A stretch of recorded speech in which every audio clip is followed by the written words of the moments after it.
Last season एक 17 साल का लड़का दुनिया भर के डिफेंडर्स को नाइटमेयर दे रहा था। El Clasico, UCL knockouts, Spain के लिए यूरोस में सिर्फ एक ही नाम था, लमीन यमाल। बैलन डोर में सेकंड फिनिश किया, कोपा ट्रॉफी जीता और बारसा के लिए डोमेस्टिक ट्रेबल। अब सवाल ये है कि क्या वो इस सीजन फ्लॉप होगा? क्या प्रेशर और एक्सपेक्टेशंस उसको तोड़ देंगे या फिर वो मैच्योर होके नेक्स्ट लेवल पे जाएगा? चलो इस वीडियो में सब कुछ ब्रेक डाउन करते हैं, फैक्ट्स, रियलिटी चेक और थोड़े बहुत टैक्टिक्स। जो लास्ट सीजन था ना, वो यमाल के लिए हिस्टोरिक था। हांसी फ्लिक के under La Liga, Copa del Rey, Super Cup, ये सब जीता उसने। मतलब डोमेस्टिक ट्रैवल कंप्लीट की। हर बड़ी गेम में वो खड़ा रहता। यूसीएल नॉकआउट्स में, यूसीएल क्वार्टर फाइनल में मैन ऑफ द मैच। उसका वो इन्वर्टेड रन राइट विंग से combination with Lewandowski, Gavi, Pedri, सबसे बड़ी बात, वो कभी भी प्रेशर में नहीं दिखा, चाहे ओपोनेंट कोई भी हो। लास्ट सीजन हर बड़ी गेम में वो स्टेप अप करता, चाहे वो इंटर के खिलाफ हो या यूसीएल के किसी भी नॉकआउट मुकाबले की बात कर लो, वो हमेशा खड़ा रहता। असिस्ट, प्री असिस्ट, गोल, कुछ ना कुछ वो करता था। वो ये रफीनिया, लेवेंडोस्की का रन, उसका वो ट्रेवेला पास, या फिर एक दो बंदे गिरा के अच्छा मतलब पिन पॉइंट क्रॉस डालना, ये सब हमने देखा है। जब पूरी टीम नीचे होती थी तो यमाल बॉल पकड़ता था और आगे लेके जाता था। फिर वो ही हमारे फॉरवर्ड्स अच्छा काम करते थे, वो अच्छा क्रॉस डालता था, अच्छा पास डालता था, जिससे गोल आते थे। बहुत चीज़ें करता था, डिफेंड भी करता था। मतलब एज अ टीम हम पूरा अच्छा खेले। लेकिन लमीन यमाल का सीज़न हम सबको पता है, वो ऐसे ही बैलन डोर में सेकंड फिनिश नहीं किया, बहुत ही अच्छा था। उसका लास्ट सीजन अच्छा परफॉर्म करने का रीज़न है कि उस पर कोई प्रेशर नहीं था, कोई बैगेज नहीं था। मतलब उससे पहले वो सीज़न खेला था, लेकिन वो ही कम ज़्यादा जावी के अंडर। लेकिन वो उसका पूरा सीज़न पहला, मतलब फुल सीज़न उसका पहला सीज़न था वो। तो ऐसे कोई एक्सपेक्टेशंस नहीं थी उससे, वो स्टार नहीं था। वो सिर्फ लमीन यमाल था, एक बच्चा 17 साल का। वो तब कोई स्टार नहीं था। आज लमीन यमाल स्टार है, लेकिन तब वो नॉर्मल एक लामासिया से आया हुआ लड़का था जो अच्छा फुटबॉल खेलता था। तब उस पर कोई प्रेशर नहीं था। तो परफॉर्मेंस तो हम सब ने देखा भाई, उसने कैसे कैसे मैचों में परफॉर्म किया। इंटर के खिलाफ हुए मुझे वो परफॉर्मेंस याद है, जैसे उसने गोल मारे थे पूरी इंटर की बैक लाइन को ऐसे पास बुला बुला के, ऐसे काट काट के। मेरे को सब याद है भाई वो। तो उस पर कोई बैगेज नहीं था ऐसे कि परफॉर्मेंस या स्टार टाइप कुछ, तो ऐसा कुछ नहीं था लास्ट सीज़न, इसलिए वो ज़्यादा अच्छा परफॉर्म कर पाया। अब नए सीज़न में ऑलमोस्ट इन्वायरमेंट सेम है, हांसी फ्लिक ही है और उसका थोड़ा सिस्टम इवॉल्व हुआ है, ठीक है, हम मानते हैं। तो हांसी फ्लिक चाहता है कि हमारे फॉरवर्ड्स बॉल कम लूज़ करें ताकि हम ट्रांजिशन से बच पाएँ और हमारी बैक लाइन जो हाई लाइन खेलते हैं हम, वो एक्सपोज ना हो पाए, ठीक है। अब इस सिस्टम से क्या हुआ है, लमीन यमाल थोड़ा वाइड स्टे करता है। वो सेंट्रल फ्रीडम थोड़ा चला गया है, मतलब शुरू की स्टार्टिंग की गेम्स में वो थोड़ा चला गया है, ऐसे दिख रहा है।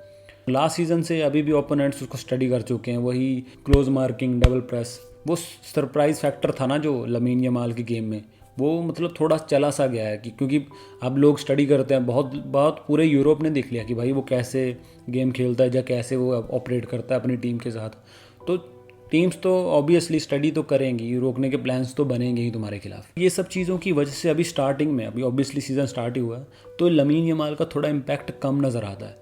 ये वाला फेस ना हर यंग प्लेयर फेस करता है, तो लमीन यमाल को भी फेस करना ही पड़ेगा। तो इसके लिए कोई एक्सक्यूज़ नहीं बना सकते हम, ठीक है। और अभी उसका इंजरी फेस भी आया, 2-3 मैचेस मिस किए और इंटरनेशनल ड्यूटीज़ पे जाके भी मतलब थोड़ा मिनट्स हाई, बहुत ज़्यादा गेमें खेला। ये सब होता है यार नॉर्मल। जब तुम अच्छा परफॉर्म करते तो इंटरनेशनल और क्लब हर मैच स्टार्ट करवाते तुम्हें, तो वो फटीग बोल दो तुम, रिकवरी टाइम कम मिले, ऐसा कुछ भी बोल दो, तो इंजरीज तो आती हैं थोड़ी। तो यमाल को रिदम पकड़ने के लिए मिनट्स तो चाहिए यार। बारसा का ना मीडिया प्रेशर बहुत ही इंसेन होता है। तुम्हारी एक गेम थोड़ी गंदी गई तो सुबह हेडलाइन मिलती, यमाल फिनिश्ड, अब ये सब मेंटली हैंडल करना थोड़ा डिफिकल्ट है, स्पेशली एज अ टीनेजर। तो यही डिसाइड करेगा वो फ्लॉप होगा या शाइन करेगा। अभी रिसेंटली अनाउंस हुआ कि यमाल और इनकी रिलेशनशिप में है, ठीक है। तो अब ऑब्वियसली वो स्टार प्लेयर है यार, पूरी दुनिया ने तुम्हें देखा, तो तुम्हारे साथ कोई नाम जुड़ेगा तो मीडिया स्पॉटलाइट, ये वो सब चीज़ें ऊपर नीचे। अब मेन दिक्कत यहाँ पे आती है क्योंकि वो टीनेजर है, ठीक है, और तुम्हारे डिसीजंस इस एज में थोड़े ऊपर नीचे होते हैं। लेकिन फुटबॉल में ना बहुत डिसिप्लिन चीज़ें मांगती हैं, ट्रेनिंग पे टाइम पे जाना, ठीक है, ट्रेनिंग टाइम पे करना, ये सब चीज़ें। और ऑफ द फील्ड भी बहुत चीज़ें मैटर करती है क्योंकि मेंटली प्रेशर बनता है मीडिया में, ये सब बहुत चीज़ें होती है। और स्पेनिश मीडिया तो तुम्हें पता ही है कैसा है, और प्लेयर को एज अ मेंटली मतलब हैंडल करना बहुत मुश्किल हो जाता है ये सब चीज़ों से। तो ये सब चीज़ें हो सकता है उसके मतलब परफॉर्मेंस पे, जो आने वाले सीज़न में जो भी गेम्स होंगी इन पे थोड़ा मतलब बुरा प्रभाव डालें, बुरा असर डालें, हम कह सकते हैं ऐसे। क्योंकि मुझे तो लग रहा है भाई वो लौंडा पार्टियाँ कर रहा है, लौंडियों के साथ घूम रहा है, पता नहीं कहाँ कहाँ जा रहा है, कभी बीच पे जा रहा है। ठीक है, ऑफ द सीज़न तुम जा सकते हो, लेकिन अभी वो इंजरी में था, वो निकी के साथ हेलीकॉप्टर में पता नहीं कहाँ घूम रहा था यार, मेरे को समझ नहीं आई। मतलब मेरे को ऐसा लग रहा है लौंडा बिगड़ गया हमारा। ठीक है, ज़्यादा हो रहा है यार, इसका तो मुश्किल हो जाएगा भाई ऐसे तो मैनेज करना। ये सब छोटी छोटी चीज़ें तुम्हारा मतलब करियर डिसाइड करती हैं। ठीक है, बहुत सारे प्लेयर्स हमने देखे हैं जो ये सब चीज़ों की वजह से अपना करियर ख़त्म करके बैठ गए हैं। और हम यमाल को मतलब बड़े प्लेयर से कंपेयर कर रहे हैं कि हाँ यार इस एज में, अगर इतनी छोटी एज में ये ऐसा परफॉर्म कर रहा है तो जैसे जैसे आगे जाएगा तो अच्छा परफॉर्म करेगा। लेकिन अगर तुम्हारे डिसीजंस, तुम्हारा डिसिप्लिन ये सब सही ना हुआ, करियर ख़त्म होने में टाइम लगेगा मेरे भाई। क्योंकि पिच पे फोकस करना बहुत मुश्किल हो जाता है जब तुम्हारी personal life as a public बन जाती है। क्योंकि वो मीडिया के मतलब सारे प्रेशर बोल लो या हेडलाइन, जो भी तुम कुछ भी करोगे, कहीं भी जाओगे, या तो नेगेटिव छपेगा या फिर जो भी तुम कर रहे हो वो छपेगा। फिर वो तुम्हें मेंटली बहुत ज़्यादा मतलब डिस्टर्ब करती हैं एज अ प्लेयर। क्योंकि अभी तुम एज अ टीनेजर हो भाई, तुम्हारे डिसीजन उथल पुथल हो जाएंगे। ठीक है, या तो उसको ऐसा कोई मेंटर चाहिए, जैसे जैसे ग्वार्डियोला था मेसी के टाइम, या और बहुत सारे प्लेयर्स के टाइम था ग्वार्डियोला। ठीक है, तो या तो ऐसा कुछ चाहिए उसको। क्या हांसी फ्लिक वो कर सकता है? हाँ, हांसी फ्लिक ऐसा कर सकता है। उसने बहुत चीज़ें डिसिप्लिन के लिए चेंज कर दी हैं, जैसे वो ट्रेनिंग पे मतलब बाहर के कपड़े ना पहनना, वो जो कुंडे फैशन वैशन करके आता, ये सब चीज़ें बंद कर दी। कोई लेट आ रहा होता है ट्रेनिंग में, उसको बाहर बिठा देना, चाहे गेम कितनी भी बड़ी हो। ठीक है, तो ये सब चीज़ें उसने की हैं और कर सकता है वो यमाल के लिए। लेकिन मतलब बोल्ड डिसीजन लेने पड़ते हैं यार। मतलब अगर ऐसे किसी प्लेयर को ऐसे बड़ा बनाना है तो एक हाथ हो ऊपर होना बहुत ज़रूरी है, मतलब एज अ मेंटर कोई होना ज़रूरी है। तो मेरे को लग रहा है कि हांसी फ्लिक कर सकता है ये, लेकिन अब हांसी फ्लिक उसको बोलेगा, वो मानेगा, मतलब उनकी रिलेशनशिप पे डिपेंड करता है यार वो, कि भाई मतलब ये इनका कैसा चल रहा है, वो उसके कहे पे कुछ मान रहा है। तो मोस्ट ऑफ द चीज़ यहाँ डिपेंड करती है। क्योंकि हमें चीज़ें तो चेंज हुई थोड़ी थोड़ी दिख रही हैं यमाल में। भाई हांसी फ्लिक ऐसे नहीं आके बोल रहा कि हमारे प्लेयर्स में ईगो आ गई है, उसने सीधा सीधा यमाल को टारगेट किया था। क्योंकि पिछले सीज़न वो था बच्चा, अब वो बन गया स्टार। तो एज अ टीनेजर जब तुम स्टार बन जाते हो, तुम्हारी मतलब ऐसे हर जगह हेडलाइन, तुम्हारे कैमरा, मीडिया सब आसपास घूम रहा है, चीज़ें इफेक्ट होती हैं, तुम्हारे में ईगो आती है। ठीक है, लेकिन वो पिच पे ना तुम्हें ईगो बाहर छोड़ के आनी पड़ती है।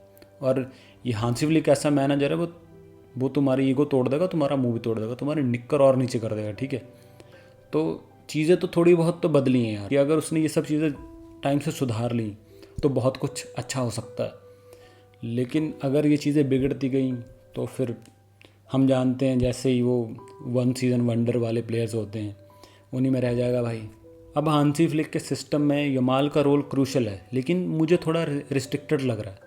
क्योंकि अभी वो ऐसे हो रहा है ना कि विंगर्स वाइड खड़े हुए हैं, थोड़ा वो पोजीशन पे स्टे करता है, वो सेंट्रली कम आता है थोड़ा। लास्ट सीज़न यमाल को थोड़ा ना ज़्यादा फ्रीडम था, अभी वो टच लाइन विंगर बन के रह गया है थोड़ा, मतलब अपनी पोजीशन पे थोड़ा रिग्ड रहता है ऐसे। तो अब इस वजह से हो सकता है उसके स्टैट्स गिर जाएं। लेकिन ये फ्लॉप तो हम इसको बोल नहीं सकते, ये थोड़ा टेक्टिकल रेवोल्यूशन है या फिर टीम के हिसाब से खेला, क्योंकि उसको ट्रैक बैक करना पड़ेगा। क्योंकि डिफेंस लाइन मैं पहले ही बोल चुका हूँ, उसमें हेल्प करनी पड़ेगी। क्योंकि जब आप हाई लाइन खेलते हो तो तुम्हें हर एक प्लेयर को ऐसे मतलब दौड़ना पड़ता कुत्ते की तरह, और बॉल अटेंशन के लिए सब कुछ करना पड़ता है। नंबर्स में तो देखो यार क्लियर है, इस सीज़न मतलब 2-3 मैचेस में 2 गोल 3 असिस्ट, XG और एक्चुअल गोल ऑलमोस्ट सेम है। तो उसने मतलब ऐसे नहीं कह सकते कि ओवर परफॉर्म किया है। हाँ, मतलब उसकी परफॉर्मेंस स्टेबल है। ड्रिबल्स पर गेम 3.1, मतलब की पासेस 2.4। तो चीज़ें तो ठीक हैं स्टैटिकली, अगर देखा जाए अभी तक तो ठीक है। तो स्टैटिकली तो नो फ्लॉप, हम स्टैटिकली फ्लॉप नहीं कह सकते, लेकिन जो एक्सपेक्टेशंस हैं वो ओवर द रूफ है। अब बात करते हैं कि वो फ्लॉप होगा या नहीं। मेरे हिसाब से नहीं हो सकता, क्योंकि उसमें वो फ्लेयर है। ठीक है, हाँ तुम कह सकते हो कि उसके डिसीजन, डिसिप्लिन, ये सब चीज़ें हो जाएं, लेकिन वो जो उसका टैलेंट और उसकी मेंटालिटी, वो प्रेशर एब्जॉर्ब करने की मतलब मेंटालिटी, उसमें वो भरा हुआ ऐसे गूदा, ठीक है, वो सब चीज़ें हैं उसमें।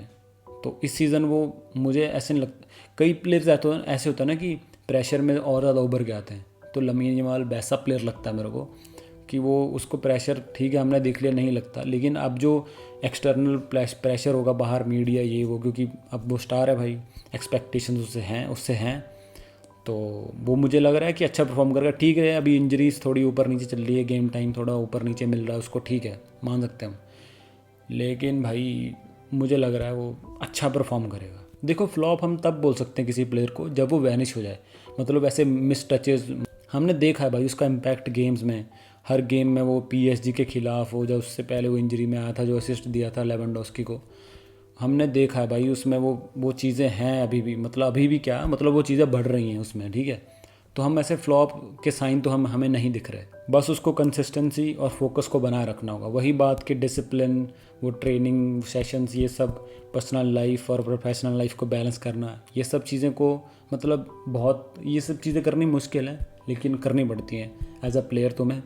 तो वही चीज़ें डिसाइड करेंगी, क्योंकि अगर एज अ हम बोले कि स्किल या एज अ क्लास बुरा तो नहीं है, हमने सब ने देख लिया, लेकिन वही है कि तुम डिसिप्लिन या क्या बोलते हैं फोकस, ये सब कंसिस्टेंसी, ये सब नहीं दिखाओगे तो तुम ऑब्वियसली नहीं परफॉर्म कर पाओगे। तो सवाल ये नहीं होना चाहिए कि विल यमाल फ्लॉप, सवाल तो ये होना चाहिए कि क्या हम रेडी हैं, मतलब पेशेंस रखने के लिए, एक जनरेशनल टैलेंट को थोड़ा ग्रो होते हुए देखने के लिए, उसकी थोड़ी ऊपर नीचे गेमें जाएं तो पेशेंस रखने के लिए, और मतलब उसको क्लब का लेजेंड बनते हुए देखने के लिए क्या हम सब रेडी हैं, ये सवाल है मेन तो। और लास्ट में ये बोलूँगा यार, मुझे नहीं लगता भाई वो कि ऐसे फ्लॉप ना, ऐसा कुछ नहीं होगा, वो करेगा परफॉर्म अच्छे से, ठीक है। बस वो निकी को थोड़ा समझाना पड़ेगा कि लौंडे से थोड़ा दूर रहे, ठीक है।